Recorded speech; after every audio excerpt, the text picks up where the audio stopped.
Paula alishawahi kusema yani akimwona Harmonize anahisi hadi kutapika na anatamani hata kutapika yani.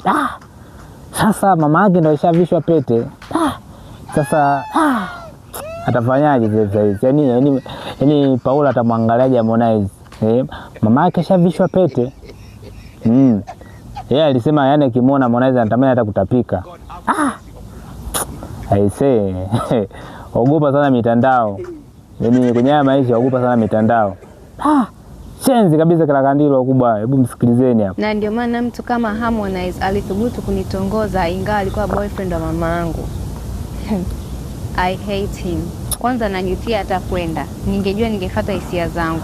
Yani najisikia hata kutapika. Nikiona Rajabu this, Rajabu that. Yani kiufupi sitaki hata kuiona. Rajabu, nitakupenda leo, kesho hadi mwisho. Nilienda sababu na heshima na mama yangu na si vinginevyo. Maana kwa mwanamume ambaye tuweza ndani, mimi na mama yangu, hell no.